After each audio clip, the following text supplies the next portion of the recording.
Another verse you killed was that verse of Nelly working grills, man. How did that record come about? I heard there's a wild story behind it.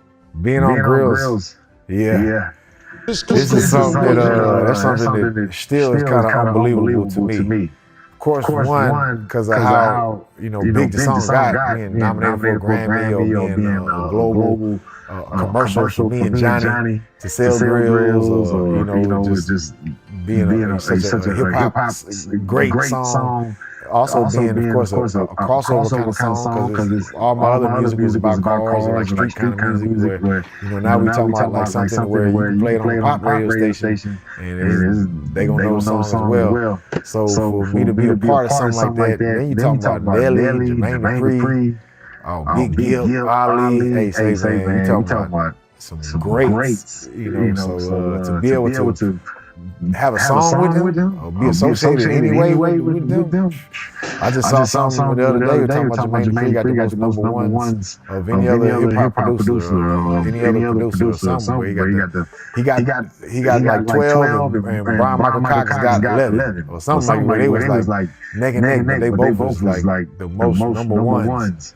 So I'm very happy to be one of them with grills being number one. Hey, I'm very excited about that, but even then, you talking about a time, I was a grill salesman. I made grills. I was a traveling grill salesman. So I would use the grill. I would sell grills to make money to fund my rap career. And everybody want to be a rapper. Just like now, everybody makes music in one way or another. They produce, or they rap, or they sing, or they brother, or cousin, or nephew, or niece, or whoever do. Everybody makes music the same way back then. So to separate myself of just being another rapper in the mix, because also rap don't pay the bills unless you really making moves. Just because you're releasing money, releasing music don't mean you're making money. So I learned early on, you're making money on other things, but the rap, that's how you become a superstar. But I make my money on the grills. But that funds the rap career that makes me a bigger superstar to sell more grills, to meet more artists, to get more songs to further the rap career, to be able to promote. So it's like it's an algorithm involved. It's not just you do this and that happens. It's a whole algorithm involved. So to tap into it. So anyway, I'm selling grills, doing my music, doing my thing. People start finding out, Paul Wall sells grills. I made a grill for T.I. T.I. put me on his mixtape and was like, yeah, my boy Paul Wall made grills. Yeah, I forgot my boy Paul Wall made grills. That was the point where people outside of Texas and Louisiana would then start coming to me for grills. At that point, I would sell the hell out of grills in Texas, Louisiana, Oklahoma, but further than that, Arkansas is a little stretch. Alabama, Florida, Georgia stretch, but when T.I. gave me that shout out, that's when all of the market opened up for me to sell grills. So I'm tapped in selling grills. Okay, out of nowhere, I get a call from T.I. He says, "Say, man, congratulations." I saw him and T.I. Let me take it back. T.I. and Nelly on tour together. They were doing a tour together. This is the same time, I believe, Nelly's sister passed away. Rest in peace, Nelly's sister. T.I. called me and says, yeah, man, I see my boy Nelly got a grill from you. Nelly came up to me and was like, yeah, your boy Paul Wall did this. Look at this. Check this out. Your boy Paul Wall did this. Congratulations, that's big. Of course, Nelly's huge. So for me to do a grill for Nelly, absolutely, it would have been the biggest grill I ever made for anybody. So T.I. really genuinely congratulated me. Like, damn, that's big. So I'm like, but I'm confused because I'm like, man, I never met Nelly a day of my life. I'd love to make him a grill, but what are you talking about? Now, my partner, Johnny Dane, he was kind of out the loop. He more so ran the workshop and the store side of things, and I ran the public out-facing, marketing and all of that kind of stuff. Johnny all the time would come in the store. He don't know who somebody, is. Shaq comes in the store. He don't know who that is. Now, of course, once you meet Shaq, then you know who he is. But when that person first comes in the store, Johnny's like, who is that? It's a basketball player. Oh, okay. He don't watch basketball. He does now. But you gotta also realize he was Vietnamese immigrant. So when he was at this time, you know, you talking about 2003, 4, 5, 6, you know, man, Johnny new to the game. He don't know what basketball really is. Like, he ain't watching basketball like that. He ain't listening to rap music. He can't barely speak English. So how you gonna listen to rap? He did learn a lot of his English. He picked it up from listening to rap music. But he don't understand what they saying. So he don't know this rapper from that rapper. Like for the longest, Johnny thought Bow Wow and Pow Wow is the same person for the longest. He didn't realize that Little Bow Wow and Paul Wall is the same. Because we don't say Paul Wall. We say, what's up, Pow Wow? Oh, what's up, Bow Wow? They sound the same. Also, he got that accent where the Bow Wow, it was a little difficult for him to say the names like that. He confused like that. Who? Y'all ain't the same person. You know, so Johnny, so I'm thinking in my mind, well, maybe we did make grills for Nelly and Johnny just didn't know who it was.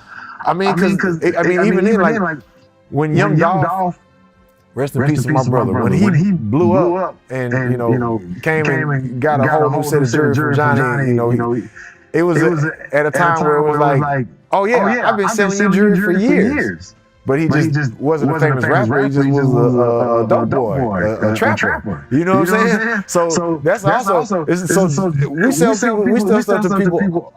We sell stuff to people all the time. Where you know what I'm saying? Johnny, that's a huge celebrity. You don't know who that is, and Johnny just wouldn't know. You know, at the time. So is it possible we sold a grill to Nelly? Yeah, it's possible. But how did we miss out on knowing? Because if I knew I sold a grill to Nelly, I would be telling the whole world. And I know Johnny would have been too. He would have been so proud of that. You got somebody who's elite, GOAT, the top of the game. And, hey, say, man, that's huge. So I'm like, I'm trying to get to the mystery, get down to the mystery of Nelly Grills. How do we get these grills? Well, come to find out, look.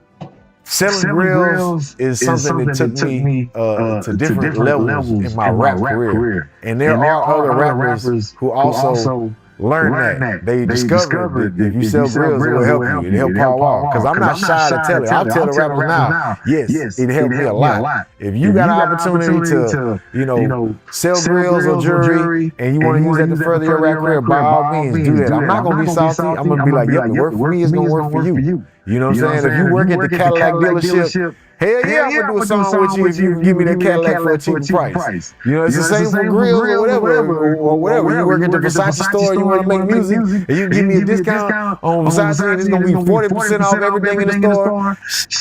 What? I'm a return customer. You damn right I'm gonna do that. So you know, say by all means. You know, I made a lot of money selling grills. I made a lot of connections selling grills. Also, it made me look good because of course I'm gonna have some top-notch grills myself if I'm selling them. So you know what I'm saying. But there are some other rappers that kind of took that. And they, you know, you want a Paul Wall grill? I'll get you a Paul Wall grill. I'll get you a Johnny grill. What they mean is the Paul Wall style grill. Or a Johnny style grill. So that essentially is what happened. It was another person who was selling grills who basically went to Nelly and was like, hey, you want to get you some Paul Wall grills? He was like, yeah, I want some Paul Wall grills. And they got them from grills, but it wasn't Paul Wall grills.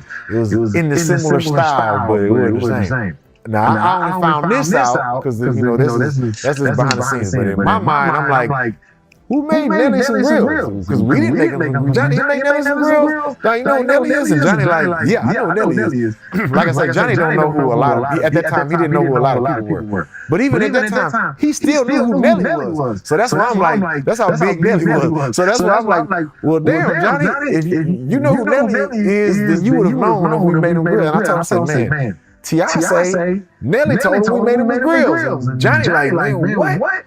But also keep in mind, Johnny started off as a wholesaler. He was a manufacturer for people like me who would go out and sell to the public. Johnny didn't sell to the public. He sold to middlemen. And we would go sell to the public. So there were tons of people we made grills for that they didn't even know we made their grills. They think somebody else made their grill when all that person did was, you know, charge you double and write you up a receipt for your grill mold. You know, we made the grill. They just took your grill mold and wrote you a receipt, and they charge you double or triple. Really, the markup on jewelry really is triple. So we came in and charged double. All the jewelers hated us, or really hated Johnny. They didn't hate me so much because I'm a rapper. They look at me as being a rapper. They look at Johnny as being a jeweler. So the jewelers hated Johnny because we come in just charging double instead of triple. The customers love us, you know. So we game up, and Johnny just like, man, we ain't gotta charge triple. We can charge double. We can still be balling like a motherfucker. So that's what we did. So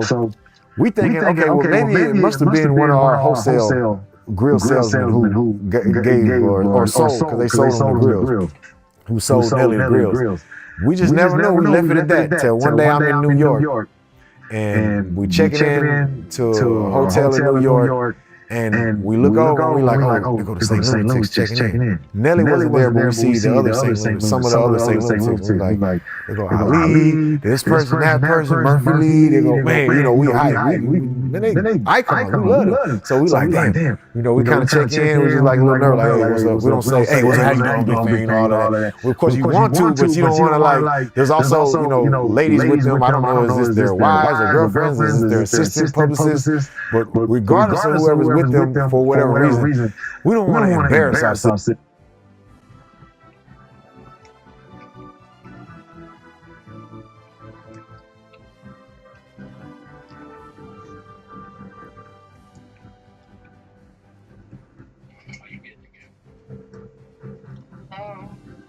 Hey, sorry to bother you. I need the 6-digit code to your phone. I'm trying to log into LegalZoom.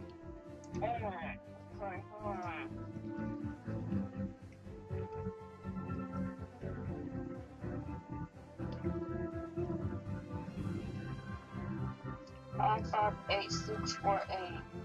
958-648? Let me see. Okay, thank you.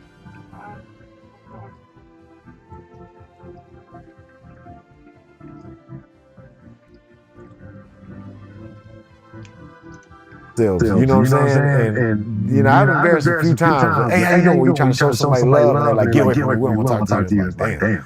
You get embarrassed quick, and you definitely feel a certain way. You can't listen to their music the same way again. And you talk, I listen to a lot of the St. Lunatics. I listen to a lot of Nelly. So these people that I don't want to have a bad interaction, and I can't listen to their music no more. So this is a quick little, hey, what's up, how you doing? And you get your key, and you get on the elevator as quick as you can. You're like, oh, damn, we just meant to look. Y'all, man. You know, one of them type of situations. So that's how it was. My boy Goose say, hey, I get my room key. I go in the elevator, it's just me. Now, right getting on the elevator with me is Big Grip. Big Grip is Nelly, like somebody who works for Nelly. I don't know, it's like assistant, something like that, where he's like one of Nelly homeboys from St. Louis who, you know, end up working for him as an assistant, or like somebody on the road working for him, or working for management, or something like that. So he get on the elevator with me. And I didn't know who he was. I just knew he's somebody that's with the St. Lunatics, somebody that's with Nelly, get on the elevator. And he's like, what's up? I'm like, what's up? And he's like, hey, man, you know, congrats on everything, man. You doing your thing, this and that. And I'm like, damn, that's what's up, man. I'm a huge fan of y'all, man, whatever. And they're like, oh, that's what's up, man. I'm going to introduce you to everybody. They want to meet you too, whatever, you know. And I'm like, man, I didn't even know who I am. But, you know, we got a deal. So, you know, we were making noise so people knew you sometimes. But, I mean, I never expected people to just, yeah, they know who I am. You know, not even on some non-ego, just on some common sense. Like, everybody don't know everybody, you know what I'm saying? Or they might not recognize what I don't know. So, I'm not gonna make it. I definitely don't want to embarrass myself and assume somebody knows me and they don't have a clue. You know what I'm saying? So I'm like, damn, I can't believe y'all know who I am. And he like, yeah, man, yeah, we know who you are. You doing so Nelly the Grills, man. We love the grills that Nelly got. Matter of fact, man, what we gotta do to get some grills? Everybody else wants some. I want some too. We all want some grills. What we gotta do? And I said, man, I mean, how do you say this? I don't know how to say this. So I'm like, man, I don't know how to say this, but I heard T.I. told me this too. We didn't make Nelly Grills. What are you talking about? And he said, yeah, man, we met Johnny and this and that, and we met this, your boy such and such. I don't want to say their name, just put them on black. We met your boy such and such. He's another artist though. And he took us to Johnny and said, yeah, this was making all Power Grills. This is Johnny right here, whatever. I said, man, look, man, the artist you're speaking about, man, he kind of take it personal that I get like notoriety for making grills. So he's kind of like trying to honestly take some of that notoriety from me. And look, I'm gonna be honest. There's two jewelers in Houston, maybe more than that, named Johnny.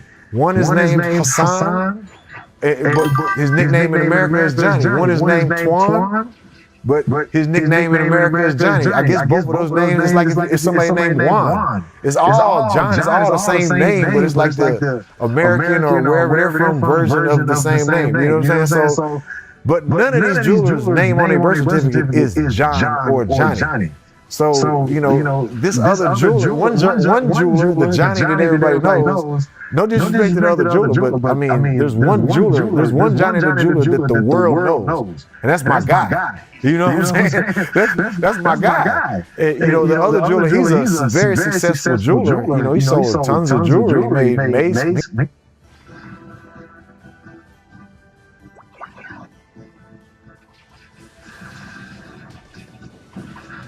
Hey, whoever this is, I'm not interested in no Discord. I know you're just trying to sell me some views or something like that, asking me how long I've been streaming and stuff like that. I'm not interested in none of that. So you can save the convo. Save the fake convo.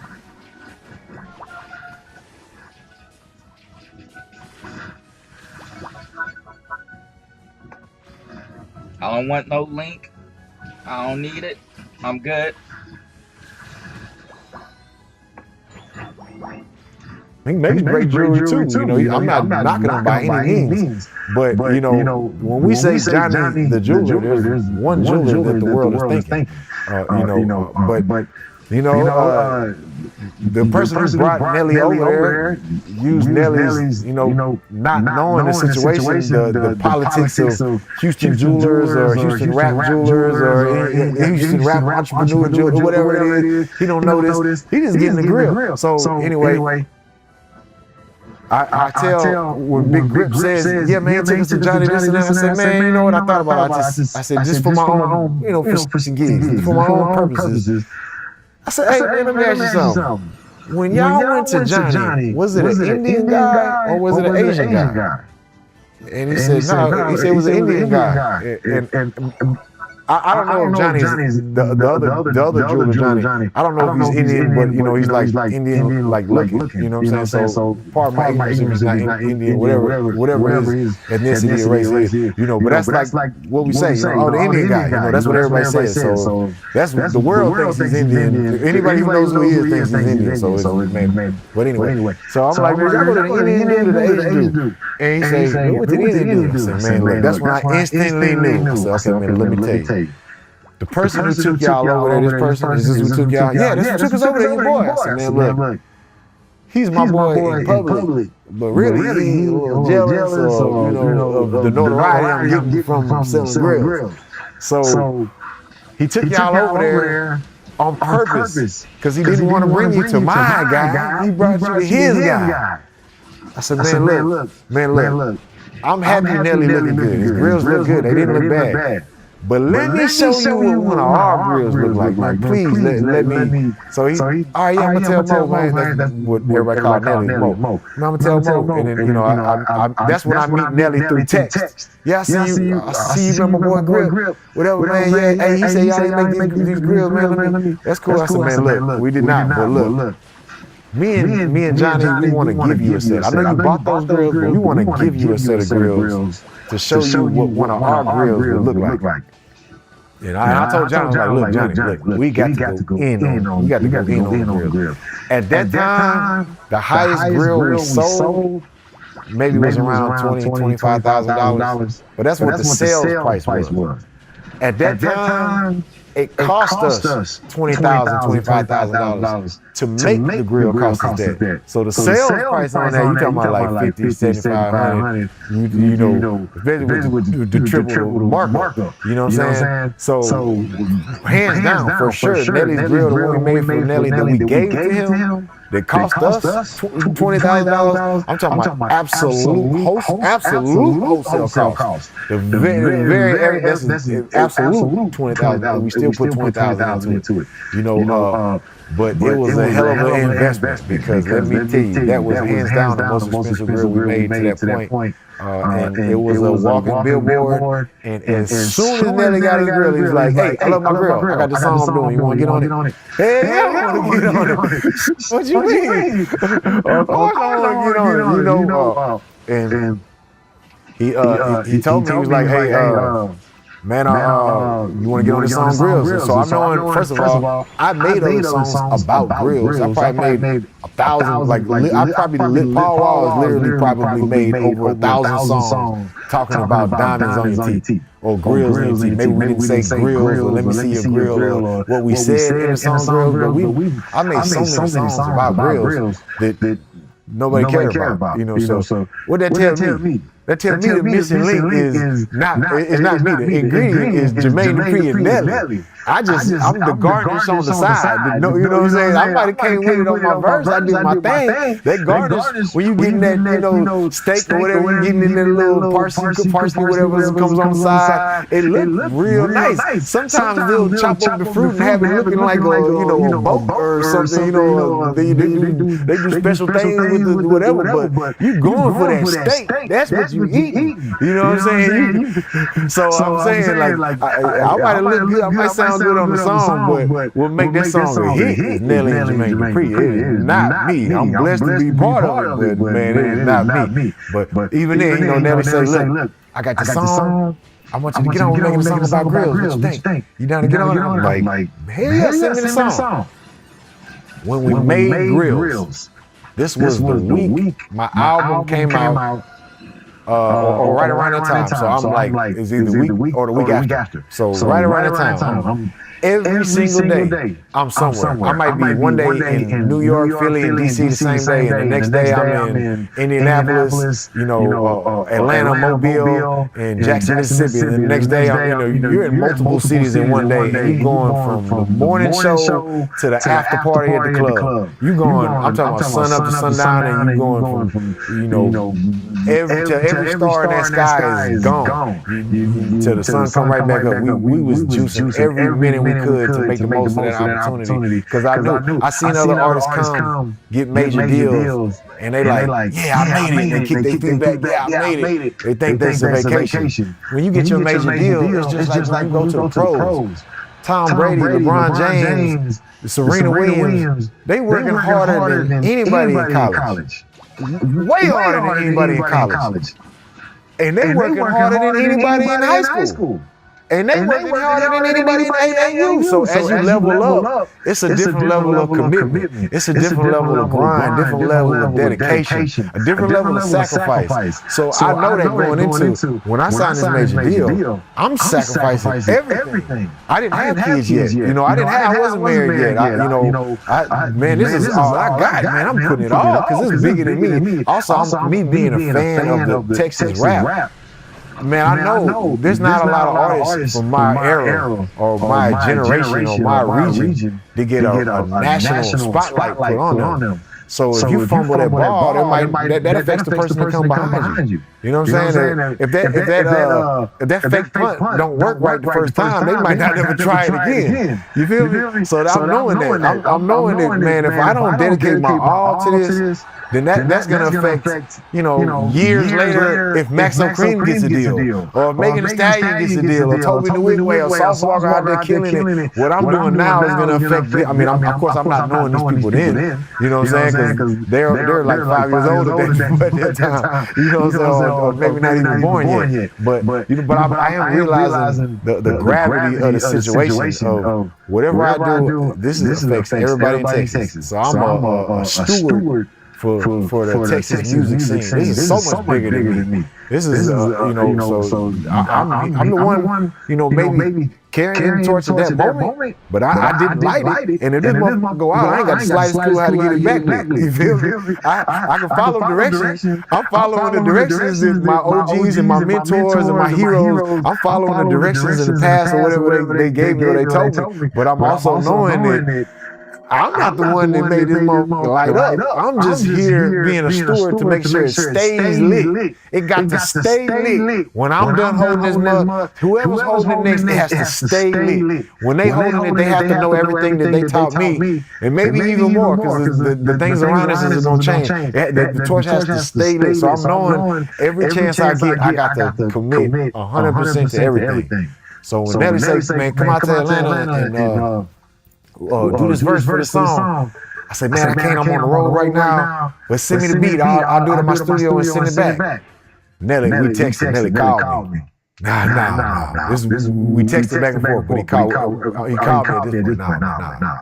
Paul Wall, this ain't no MP3 email situation. This ain't no MP3 email situation. This is if you don't fly to Atlanta and get on this song, you're going to be kicking yourself for the rest of your life at the biggest opportunity you ever missed in your life. So damn, I said, I didn't know it like that. I was just saying, send me the beat, out of convenience, I didn't know it like that. But I'm like, damn, I don't know if I can do it. I'm on the road this week, this day, whatever. They're like, look, I got till Sunday or whatever day it was. I think it was Sunday. I got till Sunday to do this, because Monday I'm turning my album in. So you can either come out here and do this, or you can miss out. And I'm telling you now, this song gonna be bigger than Air Force Ones. And Air Force Ones was his biggest hit at the time. And he said, this is bigger than Air Force One. So what you gonna do? Serious? Yeah, you gotta tell me twice. I'll walk to Atlanta if I got to. So sure enough, the day that, I can pinpoint the exact date, because the date that we recorded Grills, this was the day that Radio 1 was doing a big Hurricane Katrina charity concert in Atlanta. Because they asked me to perform at it, but I couldn't because of getting in, flying in, doing this, and getting out, flying out to the next thing. I couldn't do it. So anyway, I fly into Atlanta. I land about like 9 o'clock, something like that. Big Grip picked me up from the airport. And he take me to the studio, Southside Studios, where Jermaine Dupri record. I guess all of the hits, because when I walked into that thing, every inch of the wall, there's a platinum plaque, number one. I'm talking about, say, man, you go to the places where, the old monuments from back in the day where they got big giant ass pillars, and they don't know how they got there, and you can't even fit a piece of paper in between them. That's how it was. You can't even fit a piece of paper between them plaques. I'm talking about every millimeter of that wall was covered in a plaque. There was number one, it was platinum or diamond. I don't even think they had no golds. It wasn't even room for the golds. If it was a gold plaque on the wall, it was something like it was his first plaque ever, or something like that. You know what I'm saying? Or something that had meaning, because it was so. I'm talking about. I walk into Southside Studios, and also they got a full court basketball court, indoor court, full court like bigger than 24 Hour Fitness or wherever. You know what I'm saying? I'm talking about they got a full-on court like where the Rockets might work out and play. So I'm like, damn, man, this is different. Man, look, bro, I recorded Still Tipping. We recorded all our freestyles those days, holding the microphone. We didn't use a popper stopper. We held the microphone and we would put a t-shirt over it, and that would block out the popper stopper.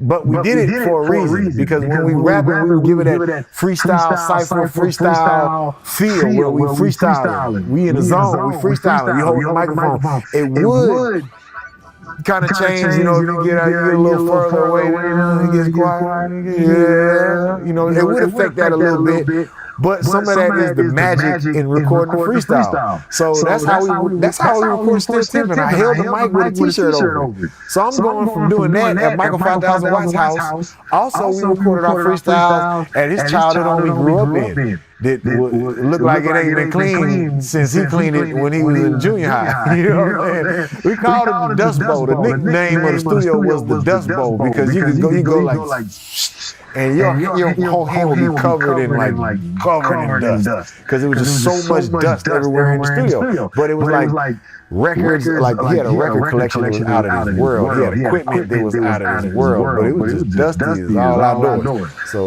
it was I went from recording there to going into Southside Studios with Jermaine Dupri and Nelly. Like, man, you talking about, to this day, two of the biggest heavy hitters ever in music, not even hip hop. So for me to be there, I'm out of my league. I definitely was intimidated. And Nelly definitely could sense that. And Nelly was like, power out! Man, he got so much good positive energy, boy. God blessed him. He's like a walking battery, because he's got so much energy in him. And he's solar powered for sure, because I ain't never seen him with a dead battery. And Nelly come up to me, power out, what's up, baby? Yeah, I know exactly what I want. I want you to come on out. I don't care what you say.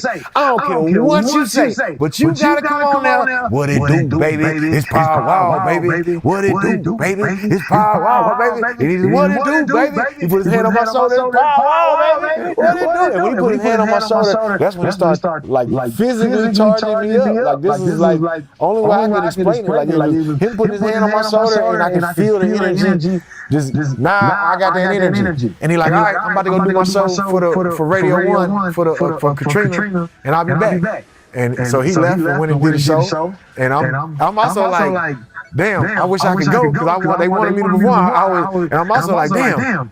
I could have been performing at the show with Nelly, but instead I'm in the studio with him. You know, but even then, I mean, it wasn't possible for me to do the show, because I flew in and flew out for that song, but for the show, they was gonna have me. You know, you talking about. I was still gonna be early in that lineup, and I would have made it in time. That's why I only got there so late. But anyway, I get in the studio.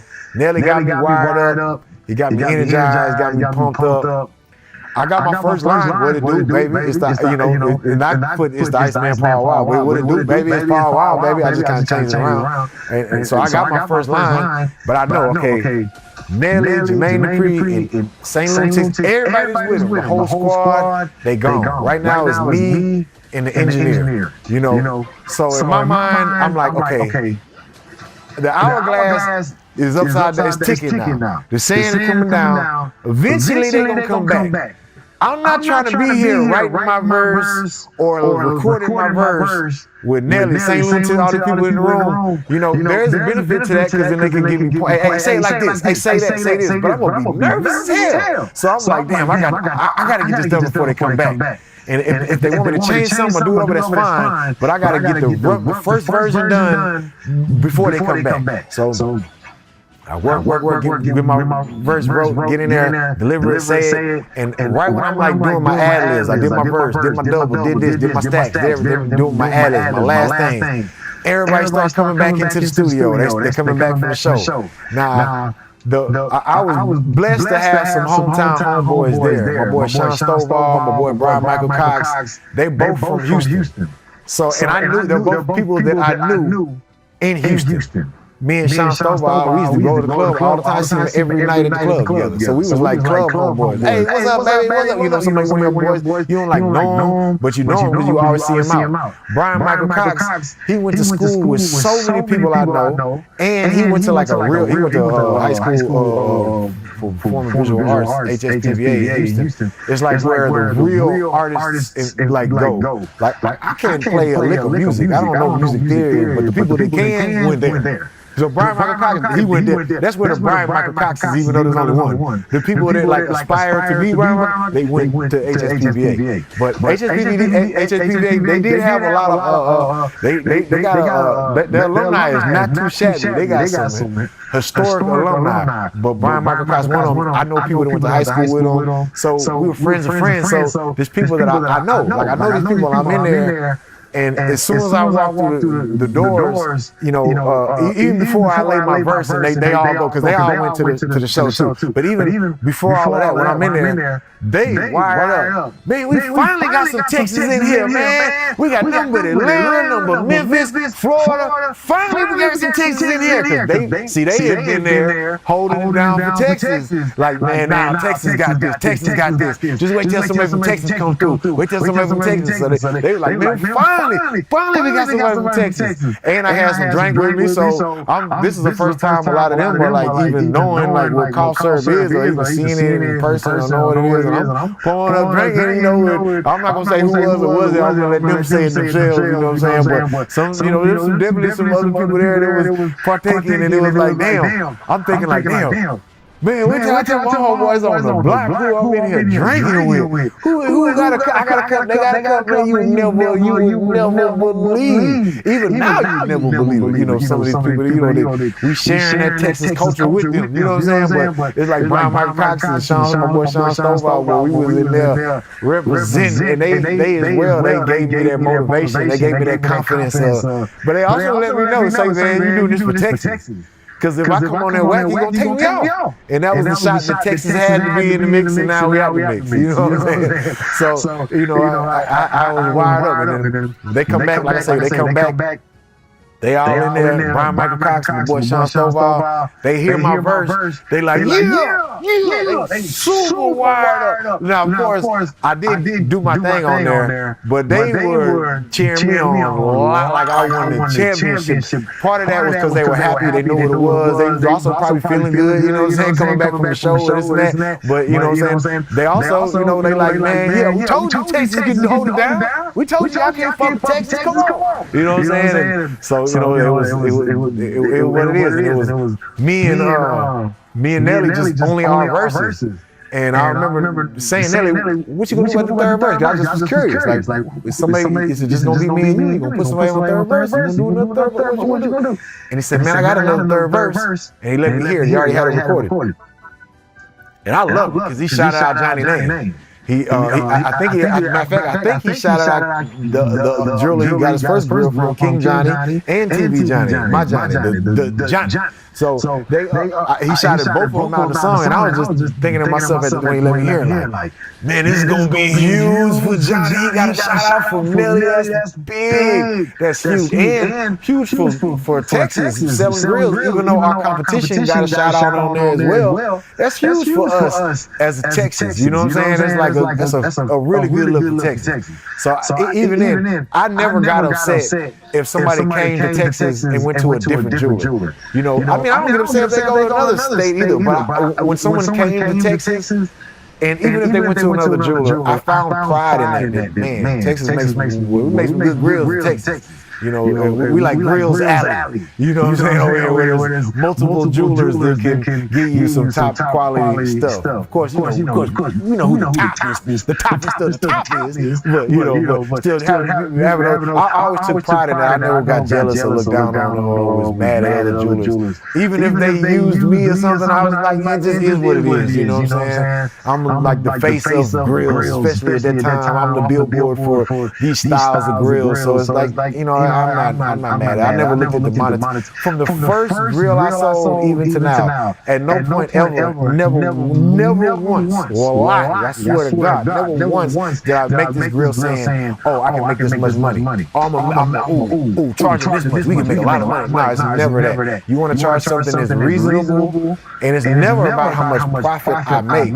It's always only about is the customer happy with what they got. And if they go to another jeweler, is that jeweler gonna say, you paid how much? I could have got that cheaper. And now they mad at me because they feel like I ripped them off. That's usually what jewelers do. They a great jeweler until you go to another jeweler and price check. Then you find out you been getting robbed this whole time. So, you know, I don't never want to be that guy you price checking and you feel like I robbed you. So, you know, that's how I conduct my grill business. This is insight how I conduct my grill business. When I knew immediately, like, oh man, this song is gonna be a billboard for us. I'm on the song. This is a billboard for us selling grills. So I'm like, oh, this is gonna be great for us. But I remember Nelly saying, oh, you know, I got this verse. And then he said, man, I asked Mike Jones to get on it, but he was too busy. He couldn't get down here. And I was like, damn, that's crazy. And the crazy thing, you know, is because I was too busy as well. I just found a way to make it work, and it just so happened to work. And for whatever reason, Mike Jones couldn't. But we could have had a Mike Jones verse on Grills. You know, this is one of those what if, hip hop what ifs. You know what I'm saying? You see this all the time when you see somebody's song and you're like, oh, this person had the beat first, but they just didn't put it out. And this person get it, and now it's, you know, whatever. What if? You know, but anyway, Nelly ended up, then he's like, yeah, I got, I got Big Gil, I got Ali, they got a group they're doing together. I'm thinking about putting them on it and having them split the verses, which is what he ended up doing. And I'm just happy to be on there. And then when we shot the video, I got married October 23rd, 2005.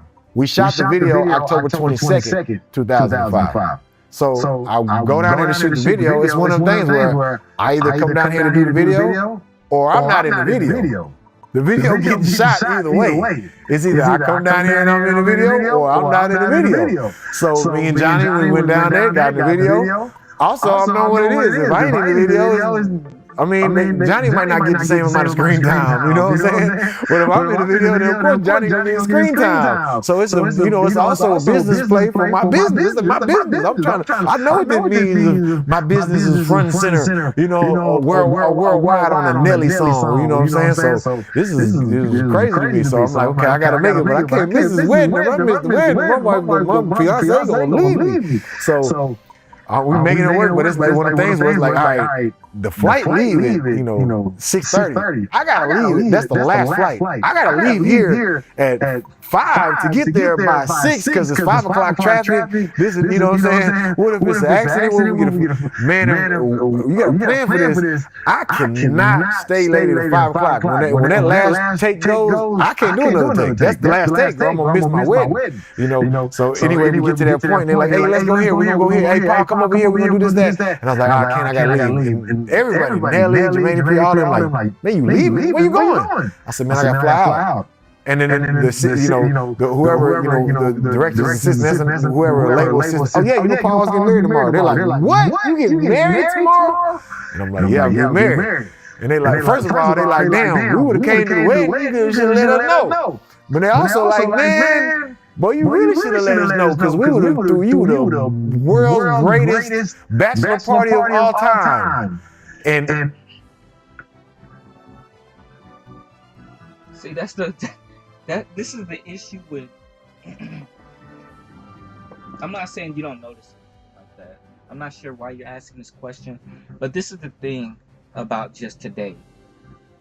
We go off of what we think and how we feel instead of,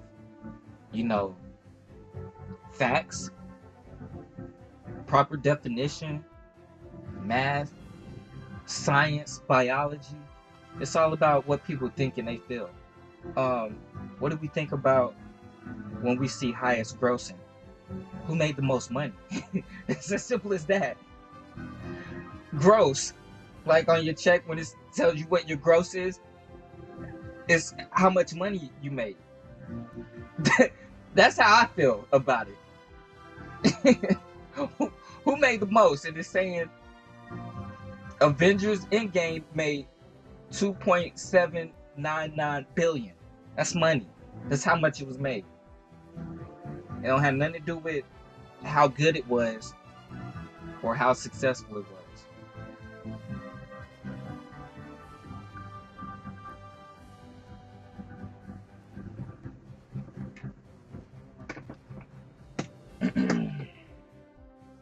How do I get the bots to stop commenting?